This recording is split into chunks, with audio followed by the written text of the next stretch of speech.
What's happening, guys? Gemma and Jess here. I'm back again for another episode of Two Girls, One Gaming Topic. Jess, yes. How the devil are you? I'm alright, thanks for asking. So we're going to talk about the Switch and whether or not pre-orders are actually going to be filled. You have a lot of marketing background, so I think that's going to be really useful actually to think about it in this video. Could be. But yesterday I went to game. We set off at about 5:45 and pre-ordered a bundle. We got the Joy-Cons, the coloured Joy-Cons, and I got a copy of Breath of the Wild. So I'm like super excited. Are you excited, Jess? Let's just talk about that first of all. What are you excited about? Well, I was pretty excited when you ordered the colored version because I thought, you know, I had to sit in the car and wait, didn't I, while you ran into game to pre-order. And when you came out and you said you pre-ordered the ones that was, you know, the colored version, I was like, yes, get in. Get in there, I forgot to mention that to you. Did you? Did you really? Yeah. Ah, no way. Yeah. Great minds. Yeah. Well, why the colours over that kind of like coaly type grey, steely grey effect? Why the coloured Joy-Cons first of all before we dive into the topic? I don't know, I have no idea. I just really like something that isn't the same as what everybody else is going to have. I know a lot of people are probably pre-ordering that particular one, but you know, think about it. I mean, our Xbox consoles are one color. Yes. Our PS4s and the PS3 and the majority of consoles we have are monotone. And I think it just adds that bit of kind of variety, whereas you had the Wii, it came out in white. Alright, they brought, you know, different colours out. Yeah. The Wii U, black, alright, white as well. We've got a cat running around, so apologies if there's any background noise. And I think it does add that little bit of personality. Now, when I pre-ordered, hang on, squeak! Minimal editing on this, come on. He's got to knock the need some attention, seriously. Don't show your arse to everybody. Now, when I pre-ordered, well, I went in, Jess, I don't think I told you this, but I did say to Ryan, the manager down at our local game, will pre-orders be filled? And he's like, yeah, you know, they'll be filled. And I like pushed the issue. I pushed and pushed the issue because I've had, you know, things in the past where I've pre-ordered something and it's not come through. We know that. Oh yeah. Tomb Raider on the PS3. When I lost my shit that day. Oh, didn't she just? That's another story. If you want to know about that, smash a comment below. And there are already a lot of rumours around the camp that the Switch is already in short supply. I'll put some articles up now that suggest that pre-orders have sold out. I've seen a lot of people on Facebook saying they've just managed to find their last shop with a few pre-orders available. And that's when I said to Jess last night when I saw that on Facebook, we need to go down to game. We need to get this pre-ordered now. Just leave him, I don't mind. Hello, this is Squeak, everybody. We can have two girls, one gaming topic, plus one cat. Yes. One very needy, attention-seeking cat. Monkey, let's just say. So I put a video out. I put this video out yesterday.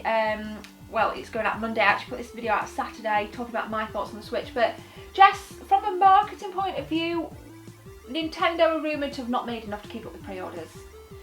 What's your theory behind that? Ooh. Well, let me just start that off before I really answer it. And saying I've seen a lot of people complain that this is a major fault of Nintendo's and their screw ups and, you know, how typical like they did can't with the get Mini, together. the NES Classic Mini. Yeah. But I think it's like this. You know, from a marketing perspective, people want what they think they cannot have. Yeah. It's kind of like when the iPhones came out. They were so expensive. Oh my God. Yeah, and so technically advanced that it made it very difficult for the majority of cell phone users to buy them at first. Yeah. And there was limited stock. Okay. It's genius. It's really genius. From a marketing perspective, this is exactly what Nintendo should do. They need something that will keep the name churning. So not just like, hey, yeah, we're excited we have this new product, but now another side story along with it. And it could be taken a few different ways. But think of it like this. If you're a consumer and you buy this, you might have something that the guy next door to you or the gal next door down the street from you can't get their hands on because they didn't pre-order it. Right. And what happens is that brings up the value and, you know, it makes a lot of sense marketing-wise. Now, I know it's annoying, right? Like, if we didn't pre-order or if we pre-order and it ends up not being out. I will be so upset. That's going to suck. But I will say, it's kind of the fun of things because I remember when the original Wii came out and I lived in New York State at the time, but I was searching all over the place, could not find one. I went to visit my brother in Pennsylvania and we looked in like I mean, everywhere. He lived in This guy's purring. Amish country at the time, so we looked all over that area. Then we went to Philadelphia, looked all over there, and we found one in one shop. And guess what? There was a catch. You couldn't just buy the Wii. You had to buy a bundle with games and an extra like nunchuck and controller, crazy and amounts of all like this stuff. stipulations. So instead of just buying the Wii and a few extra games, I was stuck. I had to spend like an astronomical amount of money just to get the Wii itself. And now, don't get me wrong. Was I going to buy games? Sure. But I was locked into certain ones. I could only pick from a certain selection. So, but I did it. Because it was fun. And I was so excited I found it. It was like treasure hunting. And come on. Yes, get in there. Marks the spot. Those retro game hunt videos. That excitement. Yeah. It's just right? so, like, and that kind of stuff like builds up momentum. And that's, you know, Nintendo needs a bit of that. And they're smart. They've done this for a while. I don't think it was a mistake with the Wii. And I certainly don't think it's a mistake now. There wasn't a short supply of Wii U's. And what happened was there were too many Wii U's and not enough sold. Right. And that's lack of games too. Or lack of games. Yeah, it was shit. But you know, let us know below if you think we're going to have this problem. You've listened. I mean, that's kind of your side of things from the marketing point of view. Let us know your thoughts below. So, I mean, what exactly do you think? I mean, that's my. This cat is relentless. He jumps up and then down. Okay, go on. Yeah, I mean, do you agree that's wise, or is it super annoying to you? I think what we've not talked about is market research, and I think if Nintendo, I don't think, and this is speculation, I don't think there's been a great deal of market research around how popular the Switch is going to be. I think people have just we've had the reveal event, we've had the treehouse, and now all of a sudden shops are being allocated certain amounts of stock. What do you mean? I mean, do you like think I think if we were to flip it around on its head, say we have this event, and then there's like a week's worth of market research to kind of register your interest on pre-orders, right? So that you have, sometimes you do register your interest kind of event, so you get like 100 people saying, yes, I want to pre-order. Say if you get 100 people in one store saying, yes, I want to pre-order from you, then surely that store could then approach Nintendo or their supplier and go, we've actually got 100 people ready to go. Can we have, I don't know, 80? This is never have 80, but I'm just using an easy figure. Let me finish, thanks. And then, you know, I'm just thinking something along the lines of maybe some market research. I think it's being done for the reason you've said. I think Nintendo know that people are going to want this device, and I think they've deliberately not put as many out to make them seem more attractive, to make the demand for them increase, but the supply won't be able to quite meet the demand at launch. I think over the next couple of months, I think they'll come in, and especially we'll start to see them in the likes of CEX, so people, and yesterday I actually went into game and I was having a chat with the manager, and they said, as I was stood there, 2 people bought PSVR. Right. And those 2 people had pre-ordered from launch and didn't get their PSVR headset on launch because Sony couldn't keep up with they couldn't meet the demand. There wasn't enough, they didn't make enough. Now I don't know, I don't think Sony are like that. I think there's always an abundance of Sony products. I think that was a genuine fuck up on Sony's part. But Nintendo, I do think, have probably been a bit more strategic.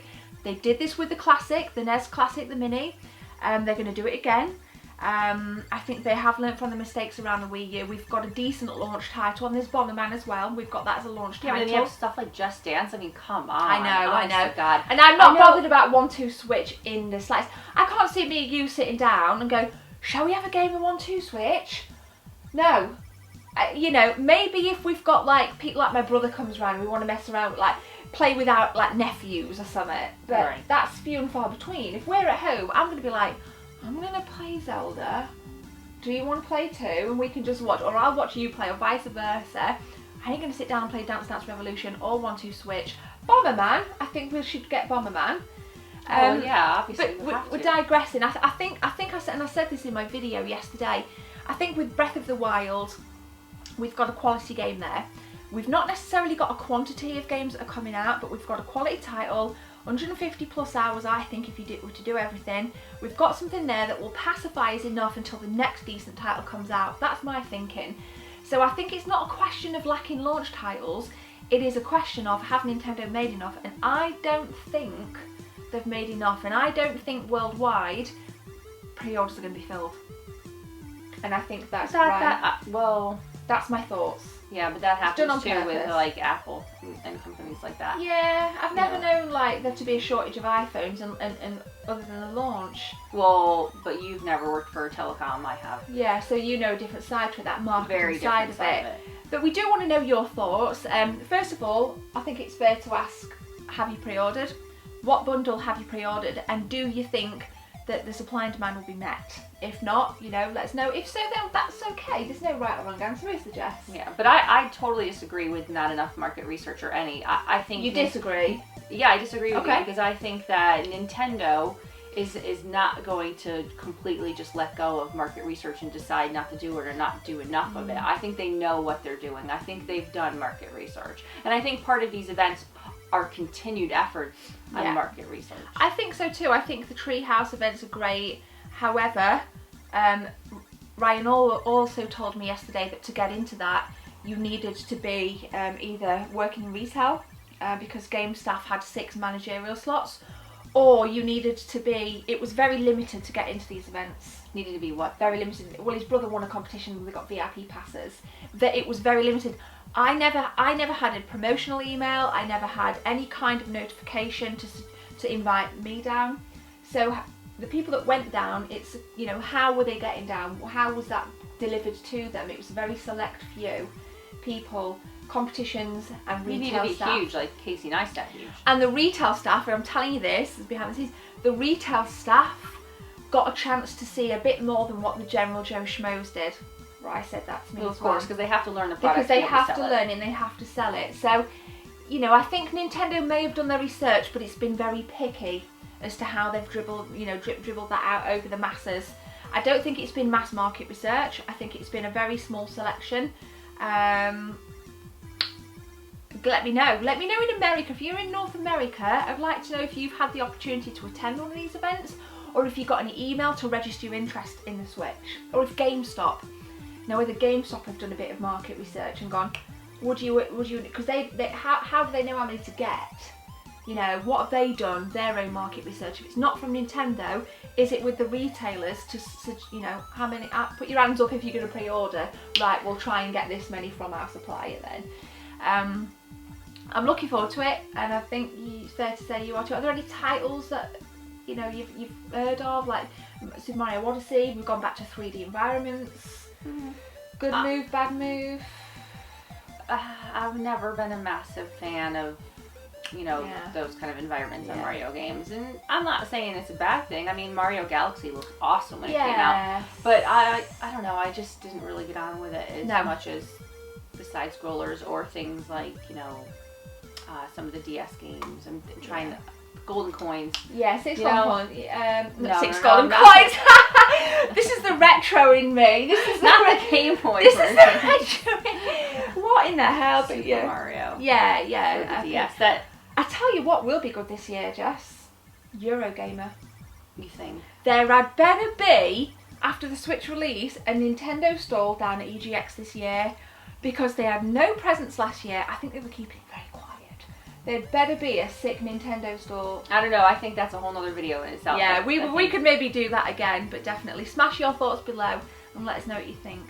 Okay guys, I think that's all we have to say. Thanks Jess for sharing some of that market research stuff. It's nice just to get a different angle on things. I know it's your area of expertise over mine. Any final thoughts, Jess? No, I'm really excited to see how it goes, and I'm super excited. You know, I know a lot of people are excited about being able to take it out and about with them, but I'm excited to see how it's going to work with playing with my nephew, because I currently do that on the Wii U now. Yes, so you'll have to speak to your nephew about the Switch as well, but thank you, Jess, and thanks guys for watching. If you're kind enough, please smash that subscribe button, it really helps my channel grow. Share your thoughts, definitely tweet at me. All the social media links are in the description. Squeak wants to say goodbye. Bye-bye, everybody. We're going to go and get some food now. Bye. Take care, guys. See you soon. Bye.